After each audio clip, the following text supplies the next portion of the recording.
Welcome to this session with 4 New Zealand writers. I introduce just by name so you know who is who. On the extreme right from your perspective is Peter Walker. Next to him, Paul Tapsell, Paula Morris, and Aroha Harris. When I came to know the topic and that it had been suggested I should introduce the writers and go along with them in their discussion, I felt quite excited. I hope you can hear me. The microphone is sometimes too far away and sometimes too close. Excited because I think the history of New Zealand has become a very, very interesting topic over the last, I would say, 20 years or so. And it's not only Pākehā who used to write the type of history one is used to in Europe, historiography from a European perspective, but also Maori have started writing on their history in a very different way. And I do think that the 4 authors today will present the width, the range of approaches to historical periods or historical incidents or historical characters. What I noticed during the last 10 or 15 years is that more and more Maori writers and scholars have turned their attention to their own history over the last, at least the last 200 years, since but also the previous periods, but also focusing very much on the history since the arrival of Cook. And that when we look at their writing, it differs in many ways from Pākehā writing the history of their own country. And I do think that the 4 writers, one is a scholar, one is a historian, one is a novelist, and the 4th one, I don't say who is who, and the 4th one is, difficult to say, not a journalist, not a novelist, not a historian, but all of it. So we will be confronted with very different types of writing and different episodes over the last, dealing with the history of the last 200 years. I would like to introduce the writers and also say 1 or 2 words about the book they are reading from. The first one is Peter Walker. Peter Walker was born in Wellington and moved to Christchurch and then studied law and literature in Auckland. From the 70s, he traveled through the world, and I think traveling through the world sort of gave him the idea what he was going to do, namely to write as a journalist. He settled in the mid-80s in London and has worked for several newspapers, The Independent on Sunday, also written a long article on New Zealand in Granta, and has published 2 books. I wouldn't like to call them novels or histories or historical novels. I just say 2 books. The first one is The Fox Boy, which was translated as Der junge Fox into German and just came out on the occasion of this book fair. And the second one is The Courier's Tale. The Courier's Tale goes also back into history, but into European history, Henry VIII and the time of Henry VIII in the 16th century. And the third book is entitled Cape Runaway, which I think hasn't yet been finished, or has been finished but not released yet. Yeah, okay. So we will listen to Peter talking about and reading from The Fox Boy. The second writer is Paula Morris from Auckland, and she is of English and Ngāti descent. She studied in Auckland and also at the University of York in England, where she did her PhD in 1990. She also did a MA, a Master in Creative Writing from that famous institute in Wellington, run until recent times by Bill Manhire. and she also spent a time as writer-in-residence in the United States in Iowa. She has also traveled quite a bit. For instance, lived in New Orleans, and I think it was a stay in New Orleans which perhaps did a lot to give an idea of writing a novel, her first novel, Queen of Beauty, which was published in 2002 and won the Montana Award a year later. It was followed by another novel, Hibiscus Coast, where the scene of action moved to Auckland in a way that I felt I have seen all these places, I want to visit them again, so particularly wonderfully detailed, described, with a very, very dramatic action about it. I won't talk about that. And I don't want to mention all her work, but the last one is Rangitira, which came out last year, and we have it in German translation under the same title. It means people of high standing. And Rangitira deals with the 19th century and with the visit of a Maori, together with other Maori friends, to London and to England in the 1860s. And it is a story of it's a story of one of the Maori visitors, told a few years later. We have, as a third writer, Aroha Harris, and Aroha Harris is of Ngāpuhi and Te Rarawa origin. She studied history in Auckland at the university, did her MPhil, and she handed in her PhD thesis on Maori history, I think. Is that correct? Yes.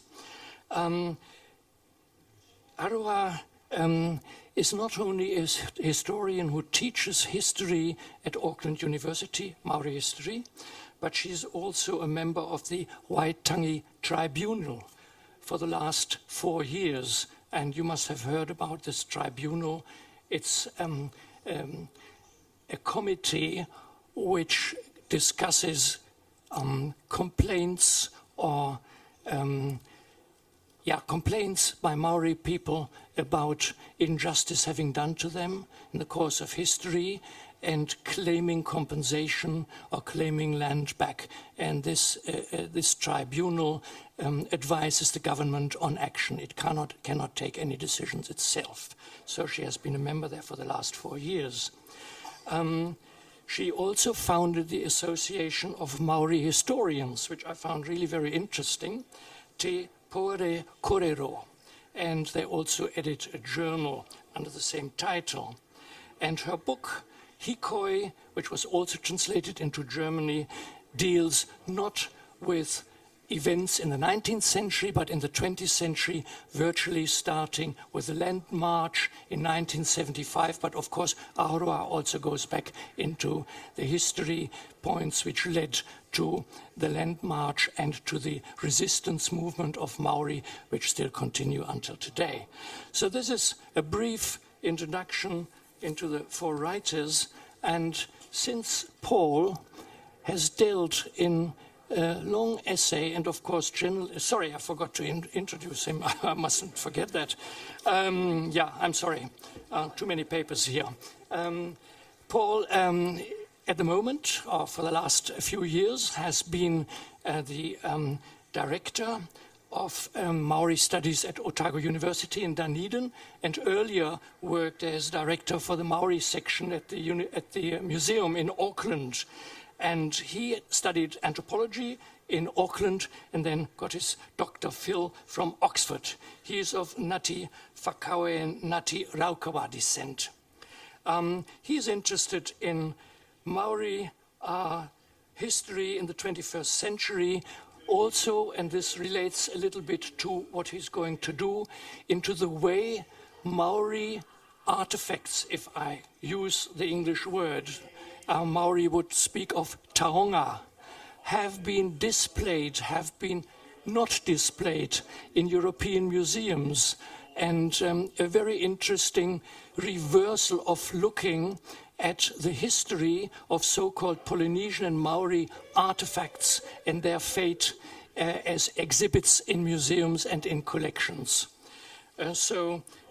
He published a book recently called The Art of Taonga, which deals with this particular aspect, and he will talk about a particular person who traveled with James Cook in 1769 and 77, and of whose ownership articles he owned obviously had been handed over to Cook or to banks who collected material and handed it over partly to the king and partly to museums. So we would like to start with Paul talking about this particular aspect, and please also say much more than I could do now.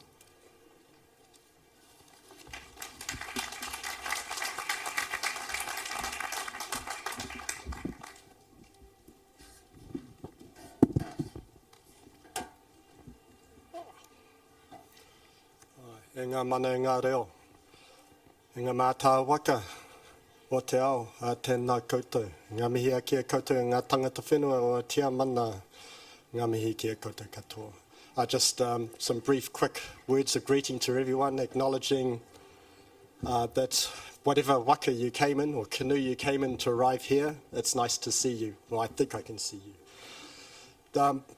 Thank you, Dita, for your introduction. My thoughts immediately turn to 1969. I was a child in a primary school in New Zealand, and we were all asked to go outside and stand to attention as the Union Jack was raised on a flag commemorating 200 years since James Cook discovered our wonderful country of New Zealand. How far we have come. And it's been quite a journey for us as New Zealanders, but in particular for our people who call themselves Maori, for people who believe and live and breathe as descendants of a landscape that goes back 20 generations in Aotearoa, New Zealand, but in fact almost 100 generations throughout the Pacific. To stand here as a descendant, like Aroha and Paula will also be presenting, is very special. And I think our grandparents would be very proud that here we are in Germany, so far away, but so close to the empire where it first started, just across from the channel. My reading today picks up on the counter-narrative, the narrative that I grew up with, that there was a third person on the Endeavour. And my elders, my old people, believed that third person was instrumental in the formation and the imagination of our nation of Aotearoa, New Zealand. But only since 2000 have we dared speak publicly about this. We felt that the time had arrived to speak out with the tribunal, the Waitangi Tribunal, now contesting the narratives of colonisation. And when I was invited to speak in Australia about James Cook's collections, I could not resist the temptation to suggest perhaps there was someone else involved. The newspapers considered me a heretic in Australia, that I'd even suggest James Cook was not the sole discoverer of their great nation, and furthermore that perhaps the person Tupaya who accompanied him may well have played more of a role than just as a hitchhiker. So as a background, I'll now read a short section from this essay called Footprints in the Sand. Kia ora.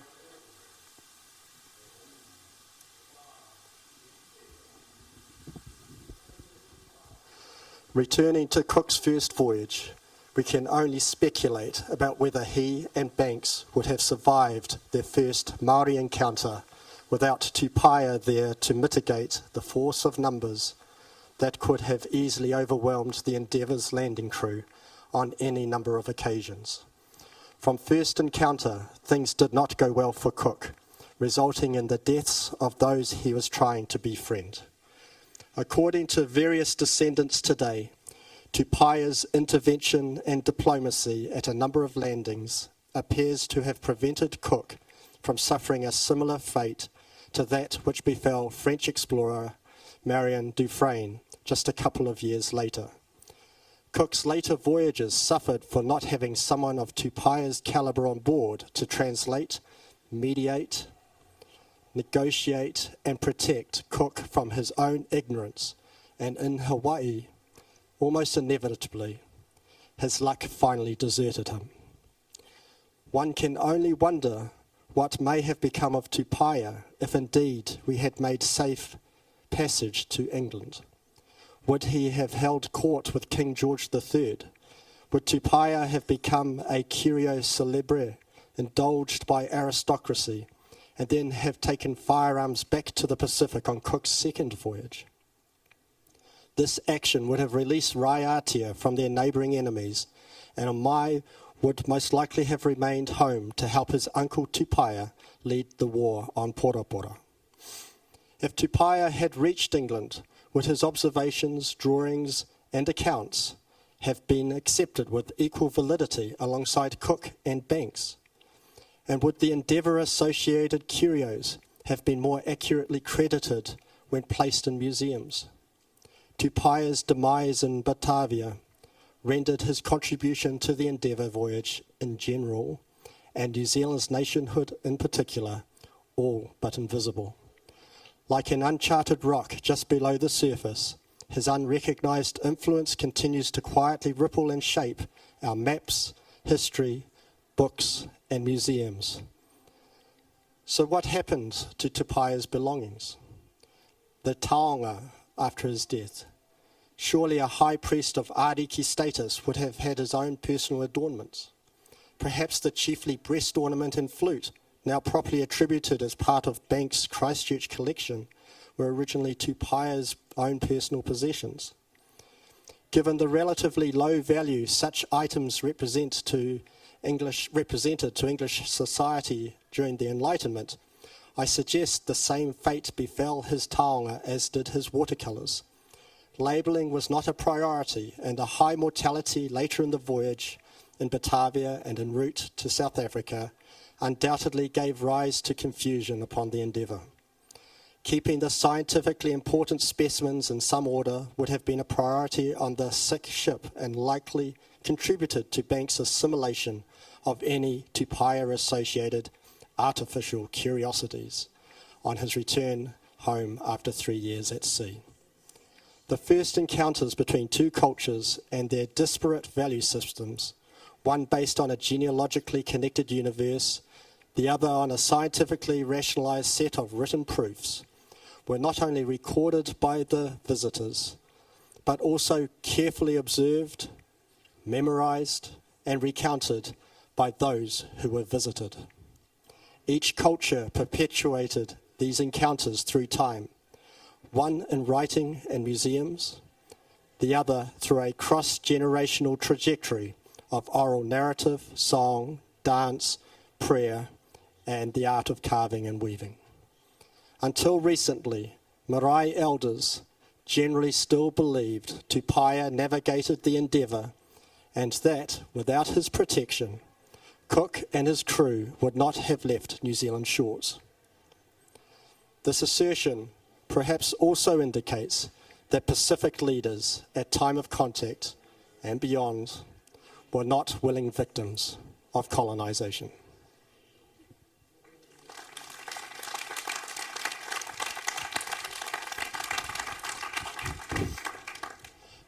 Thank you, Paul. Of course, reading or looking at the article, one feels if this had been done, if this had not been done, and there is still a lot of speculation being pursued, are there tales which document in a sort of evidential way what happened to the property of Tupaya, for instance? Or are they, told from a Maori perspective, or do we only have the documentation from Pākehā and European perspective? The curious thing about taonga, about ancestral treasures, is from a Maori perspective, you belong to them, you do not own them. And the presentation of these treasures, these taonga, to these new arrivals on shore in 1769, and in particular being led by an ariki, by a man of great spiritual wisdom from the homeland the Maori people originated from but 16 generations earlier. These presentations were actually like giving your ancestor across to the receiver. To maintain that narrative would have been Tupaya's job, and on his death, those narratives would have been lost in the oral maintenance. Cook and Banks, battling for survival on arrival back in England, they saw fit to present these artificial curiosities, taonga, ancestral treasures, to those that they wished to be of favour, to the gentry, to the aristocracy, and in particular a heitiki, a greenstone pendant, this one's not greenstone but similar, was presented to King George III, no less. Yet the evidence of the actual gifting at the time the endeavour was in Aotearoa is mute, because both Cook and Banks had failed to secure a heitanga, a heitiki of this calibre, or anything greenstone, as well as any cloaks with dog skin, with fur of high ariki, high status. But when they arrive in England, they are gifting these wonderful treasures to their gentry friends. So you could say we've been doing a little bit of speculating as to how those things may well have come into Banks' collection. And Banks in particular, we found his collection out of the Christchurch College only in 2003. Authenticated first voyage collection, and amongst this collection are some beautiful dogskin cloaks, amongst other things. Thank you, Paul. Well, I think, please come and sit. And we would go over to Paula Morris. Thank you. And I suppose with Paula Morris' book, we are slightly on safer ground here, telling a story of through the perspective, or from the perspective of a Maori narrator. Absolutely. Kia ora, everyone. Guten Tag. My book, Rangatira, as Dita was saying, this is the New Zealand edition, not the German one, is about this man, Paratene Te Manu, whose life spanned the 19th century. As a young man, he fought with Hongi Hika in a lot of the great battles of the 1820s. He converted to Christianity in the 1830s at some point. In the 1860s, he went with a group of rangatira, as Dita told you, to England and met with Queen Victoria, where, interesting to listen to Paul, many taonga were handed over to the English gentry on that trip as well. Though the Queen did understand the idea of reciprocity and gave them things back, actually. Late in his life, he was painted by a Bohemian painter, Gottfried Lindauer, this portrait that's on the cover, who was in New Zealand in the latter part of the 19th century. And the section I'm going to read is an imagined conversation between Lindauer and Paratene during one of the painting sessions. And I should say to you, at this point in his life, Paratene had been photographed and also painted before by Pākehā, by European artists. And he was very unhappy with the way he'd been portrayed. The photographer in Auckland had taken a picture of him wearing a peacock feather in his hair. And as you know, peacocks are not native to New Zealand, so it was this sort of exotic picture of the exotic native. Also, while he was in England with the group, they were painted by an English artist called James Smetham. And in this portrait, which you can see today on the wall of the Auckland City Art Gallery, none of the Maori party looked like themselves. There was no attention paid to how they actually looked as individuals.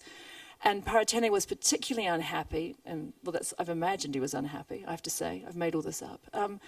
He was standing off to the side in the portrait, sort of crouched down, where he was the oldest person in the party and very important, and it was sort of an affront to his dignity. Also, all the moko, the facial tattoos, were not represented correctly in the painting, so they couldn't even recognize themselves. So this is this little conversation between Paratene and Lindauer. And of course, in showing you the cover, I've very usefully closed the book. But here I found it again. I do hope that this is the piece that the translator is reading out to those of you with headphones on. We'll see. Perhaps you'll wear this pom-pom cloak, the Bohemian says. Like the English, he wants to see us Maori in a cloak, not a coat. He drapes a nore around me, and it's soft against my skin. I don't mind wearing this, as he requests. I can't see any peacock feathers lying around the studio waiting to fly into my hair. The Bohemian is called Mr. Lindauer, and he wants to know, what should I be called? Do I prefer Paratene or Te Manu? This question takes me some time to answer, because I never really think about this. Te Manu is the name I was given at birth, and Paratene is the one suggested by the minister, Mr. Williams, all those years ago. I think it was 1838 or perhaps 1839 when I finally agreed to be baptized. As I've said, Paratene is our word for Broughton. Bishop Broughton had just visited from Australia, and he was a man of great importance, so I was happy to take his name. Tane, of course, had more than one name, though you couldn't speak of such things with our missionaries. They were always vexed by any mention of Maori gods. We used to joke that the only people they liked less than Maori gods were Catholic priests. I try to explain about my Christian name, and the Bohemian grins. He says he was born with another name as well. Now, he says, he calls himself Gottfried. When I was a child, he says, my name was Bohumir. He tells me about walking to Vienna when he was a young man. Vienna is an enormous city, like London, and it took him 6 days to walk there from his father's house. I go to study to paint, he says, at the academy. In Vienna, everyone speaks German. My teachers, the students, the people who will pay me to paint their pictures. So I changed my name to a German one, Gottfried. These two names of his mean the same thing, I discover. The greatness of God, the peace of God. I wouldn't mind having a name that meant the greatness of God. Instead, I'm named for a bishop who's been dead for a long time. Soon no one will have heard of him, and it will be so much for the name of Paratene Te Manu. Please, will you look here, the Bohemian asks me, and I oblige him by fixing my gaze on a picture on the wall, fastened just behind his head. From this distance, the picture is blurry. However long I stare at it, I can't make it out. This doesn't matter. The important thing is sitting here, looking straight ahead. In this painting, I will not crouch on the edge of things or avert my eyes. People will look at it and see my moko and know who I am. Thank you.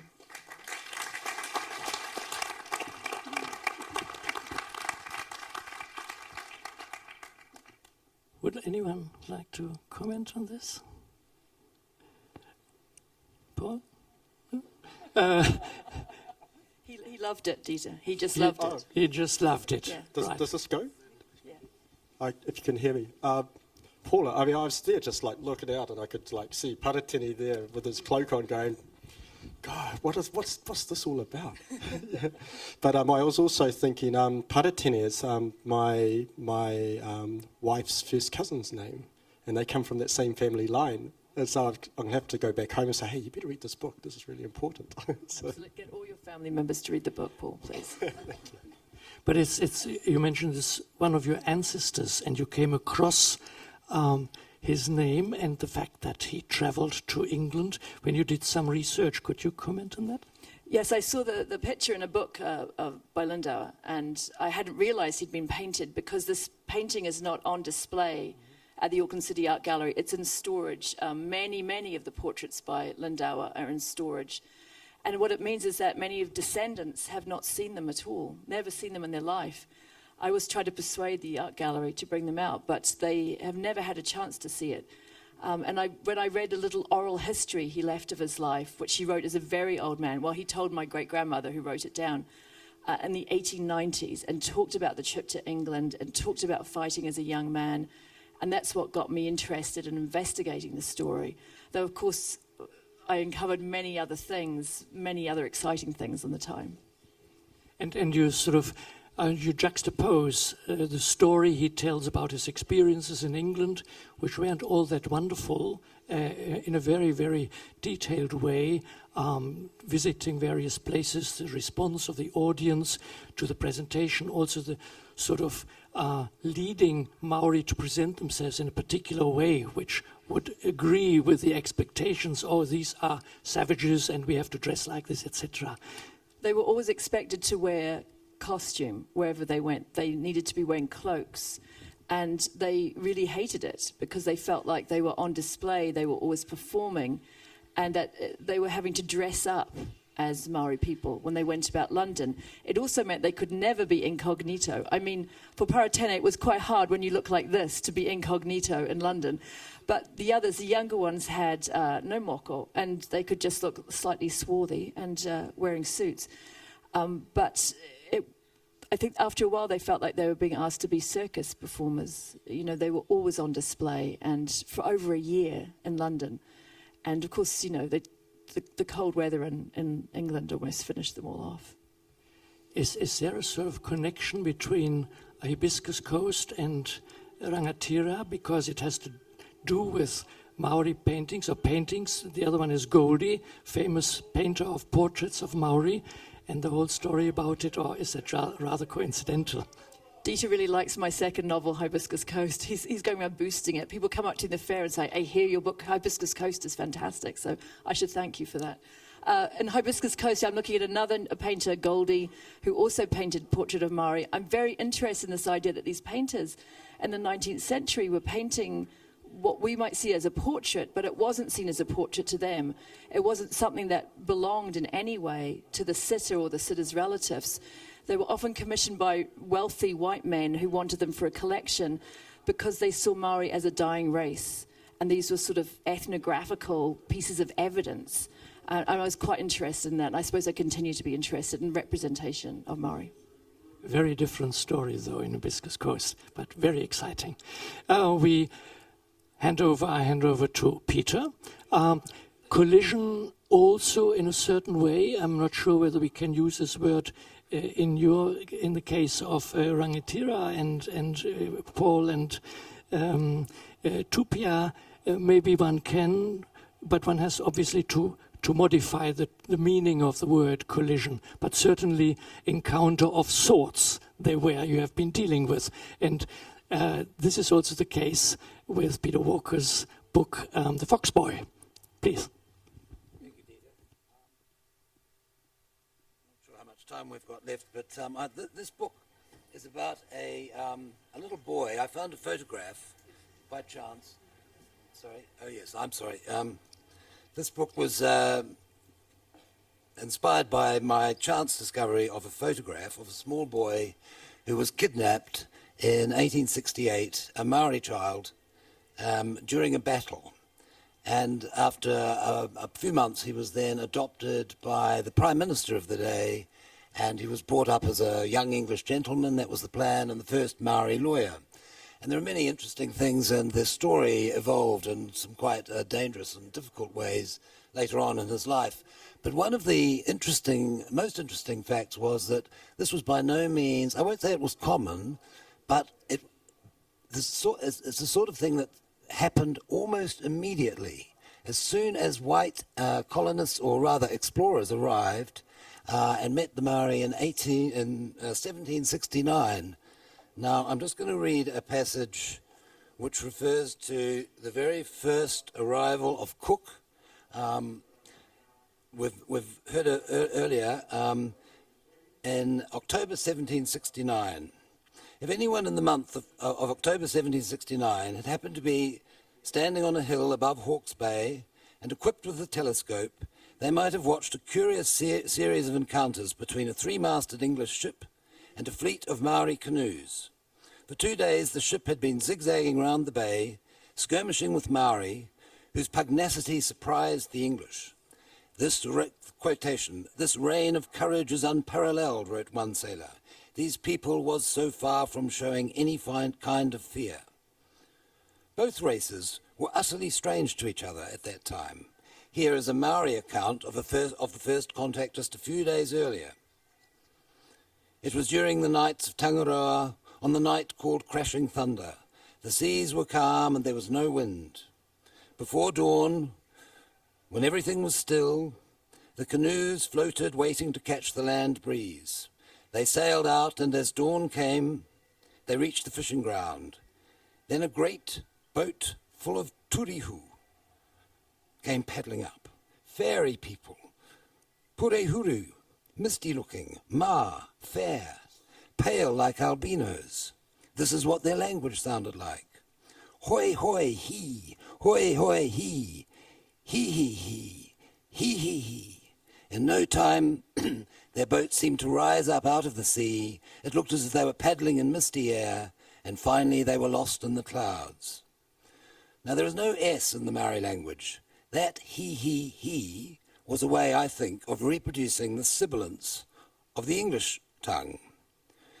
The English sailors, I think, would have been very surprised to know that one of the main impressions they made was that they hissed. To put it simply, there is a gap between two races which have never met before. Neither would recognize themselves as they are seen across that space.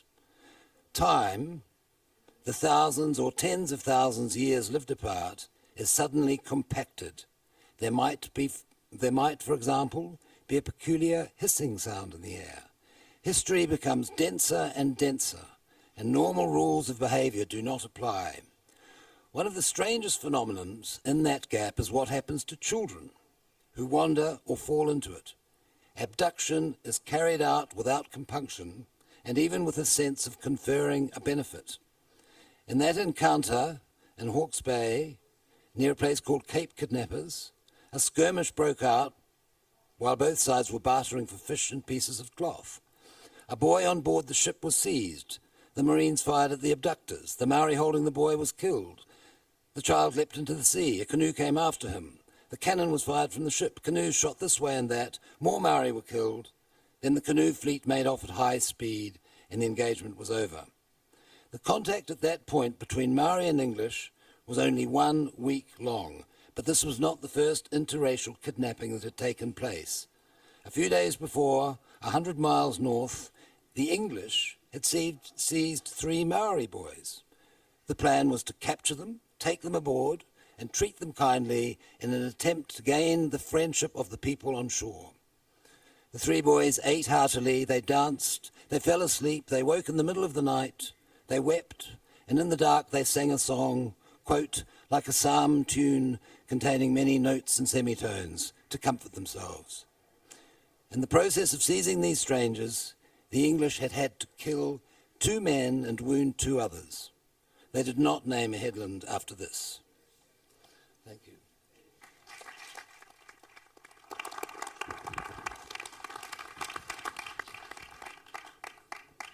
Well, Peter, the kidnapping, or to kidnap is, of course, the word here, and one of the first incidents of kidnapping in that encounter between James Cook and his crew and Maori.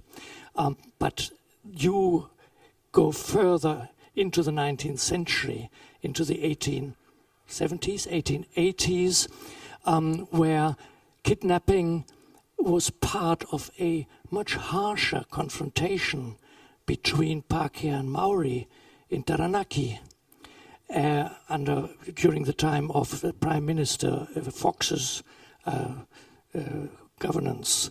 And could you comment something about that type of encounter you are dealing with? Well, I would... is it on? Can you hear? You're right. I mean, it did take place, it continued to take place, and in a state of war. But even there's something very odd about this, because we assume that when we talk about colliding races, there's going to be strangeness, there's going to be lack of understanding, there's going to be violence. But there's also something else at work here. To steal children and to attempt to turn them into a version of yourself is, in a very remote and oblique way, a sort of a sign of an attraction between races. And I want to think about that when our overall theme is collision. And collisions are very strange things, and out of them, apart from the violence and the strangeness and the enmity, there has always been, especially in New Zealand, a kind of gravitational pull between the two races. It's hardly ever mentioned. It's not fashionable. It's not the stuff of history. We have endless books about racial hatred. There's not even a term for its opposite. I mean, if we proposed a book on racial love, you'd be, I think, laughed out of the room. But even in the kidnapping that took place with Fox, this little boy, the plan was to make him a gentleman, a lawyer. It was going to be a benefit, well, partly to the whites to show how wonderful they were, but also partly to the Maori so that they would learn some of the benefits as they were seen of our civilization. So it's a much more complicated story, I think. Yeah, thank you. What struck me was that your book also is sort of a revision of the image Fox has been held in. There's a Fox Glacier.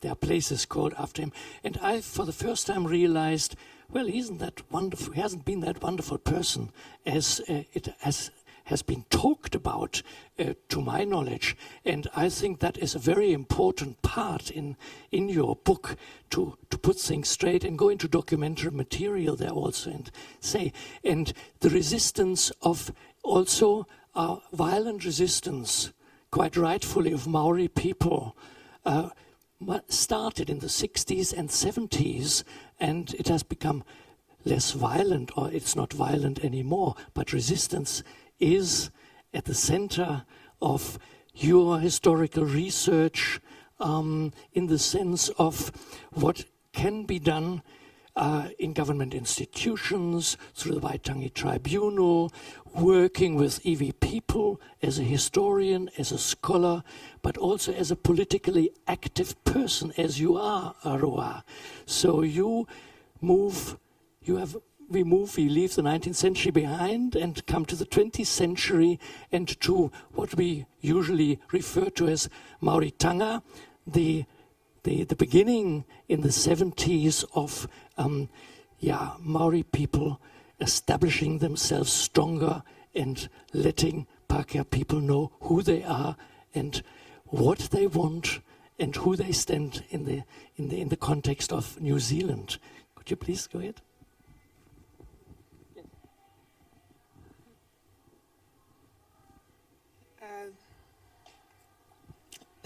It's a lot to comment on.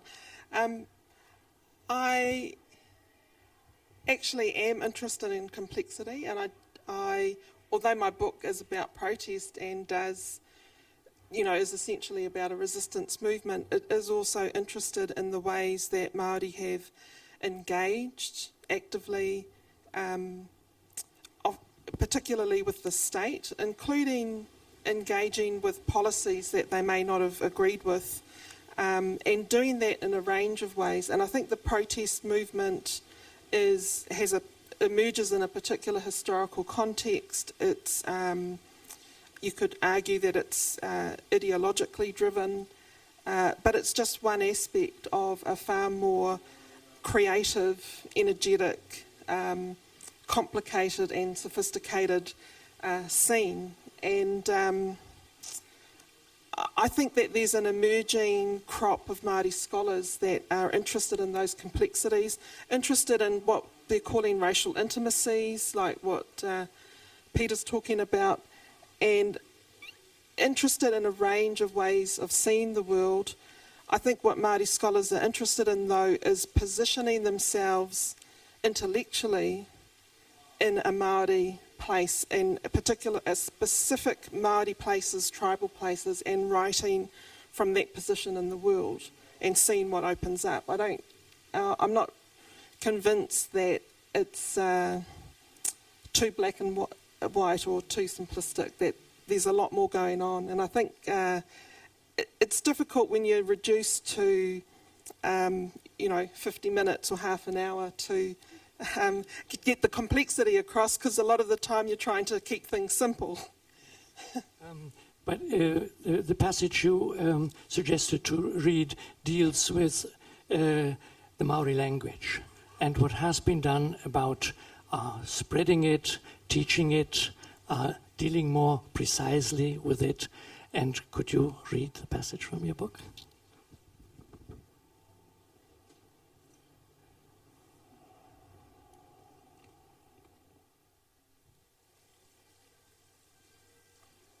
Kia ora, tēnā koutou raurangatira mā. Tēnā koutou ngā kai whakahaere o tā tātou nei hui. Greetings everybody, and special acknowledgement to the many organisers who've created this space for us here today. So I'm reading from a section of my book which is about language, and it's a chapter that I have realised disappears into the book because so much of the book is about land and about a land rights movement in New Zealand stemming really from the late 1960s. So it's nice to pull out language and give it a little, shine the spotlight on it for a few minutes. Ko te reo, te Māori o te mana Māori. The language is our life essence. One of the most long-standing motifs of Māori activism is the loss of culture, epitomised by the language, te reo. During the first part of the 20th century, politician Apirana Ngata was a staunch advocate of ensuring all aspects of Māori culture survived modernisation. He promoted the active use of te reo at home and in the community, while also seeing an important place for English language education. From the 1950s, the Māori Women's Welfare League began questioning government policy on the teaching of te reo and Māori history in schools. Later, some of its members had limited success promoting the idea of Māori centres for early childhood education. But these early advocates had to pitch themselves against schools that actively prohibited te reo in their grounds. In 1960, it was clear that policies of integration meant Māori would be influenced to make English their first and preferably only language. Officials viewed te reo as a relic of an ancient life, one that would be difficult to keep. Schools, the media, government departments and the courts were monocultural and monolingual. Even if they would deign to welcome the Māori language, they were ill-equipped to receive it. Concern for the ailing state of Māori language and culture was picked up again in earnest in 1970 when the New Zealand Māori Council convened a Young Māori Leaders Conference. The conference brought together Māori elders, members of the Māori Council and Welfare League, Māori incorporations, trust boards, unions, students, gangs, and churches. Conference participants produced a report for submission to government. They voiced their anger and frustration over the plight of Māori lands, culture, language, people. And it was from this energy that the activist group Ngā Tamatoa rose. Conference deliberations helped to define their goals: opposing racism, campaigning for culture and language, seeking redress for the alienation of Māori land, and ensuring Pākehā and the Crown properly observed the Treaty of Waitangi. Some of Ngā Tamatoa's greatest achievements can be seen in the Māori language and education initiatives that exist today. Māori immersion schools and preschools can be traced to a petition Ngā Tamatoa spearheaded in 1972, which advocated Māori language in primary and secondary schools. While at the radical fore of debates and protests about language, Ngā Tamatoa was heavily criticised by both Māori and Pākehā. But whatever people thought of Ngā Tamatoa and their tactics, they did succeed where others had failed.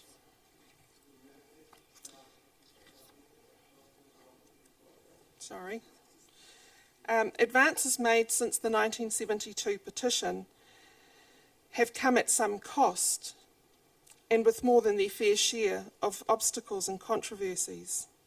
In broadcasting now, we can see Māori and Māori language programs on mainstream TV. There is a Māori television service that is free to air in many parts of the country. Most, if not all, areas have a tribal radio station. There are some concerns about the quality of the reo spoken, the level and extent of fluency, and its long-term future. But te reo is healthier than it was 30 or 40 years ago and no longer facing its own demise. But it is in delicate condition, kept alive by the genuine passion of its learners and a confidence it seems to evoke in them. Kia ora.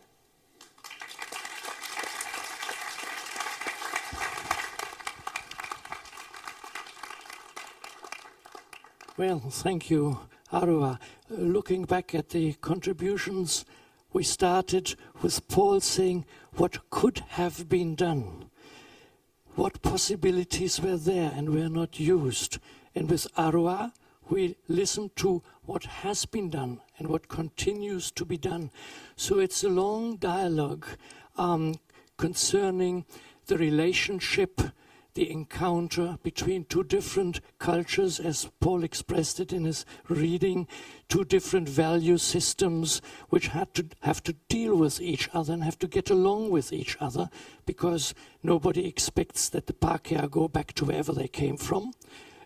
Last of all, Maori would say that, and nor would the Pākehā say, and they wouldn't say it anymore for quite some years, that the Maori perhaps have to go to part of New Zealand, let's say it, near Cape Rainga and live there and have their own little state, and the rest is ours, or go back to Hawaii where you originally came from, as you always claimed. No, one has to live together, and the dialogue has to continue. And I'm very happy to note that we had so different approaches how to deal with that relationship. The novelist, the historian, the anthropologist, the narrator, the storyteller, and I do think that we have had a very good, gained a very good impression of that discussion, which has been going on and will continue to go on. And any of you who would like to add something which has not been touched about and is so important and has to be mentioned, please speak up. We have still 2 minutes to go. Yeah, Paul. Oh, sorry, Aroha. I'll just say that as someone who's actually from the far north, if I was told that I should get back up there and live there, I would.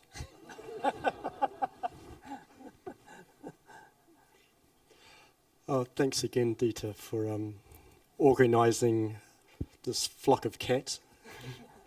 What I am thinking is, why am I so attracted to that first engagement between Maori and the British and later their descendants called Pākehā, is it was the beginning of a conversation where both sides of the conversation talked past each other. And even now, I believe we're not hearing each other. And this is the turning point in our nation, is to come to terms with listening to what each other is saying so that we can come together and move forward. So I appreciate this opportunity that you provided all of us to, in front of our hosts here at the book fair, the German people, to understand that we come from a very complex nation that is not easily put down in black and white. So again, and to my panelists, thank you very much. And of course it would be nice to also have that conversation in Maori and not just in English. And maybe in another 50 years' time, a panel like this will talk in Maori, and you all will have at least had a year of Maori studies to follow us quite easily, I think. Well, thank you very much for having come here and told us a little bit about what you're doing. It was just a little bit. There is not much more time to talk, and there certainly will be more occasions to talk. And of course, you have published books, and they are available to go more into detail for the audience. So I appeal to the audience. Don't just come here and listen because it's so nice to sit down here and listen to guests, but go pick up the books, read them, and continue the discussion with Maori people, as being, most of us being, of course, Pākehā or white people. Thank you very much.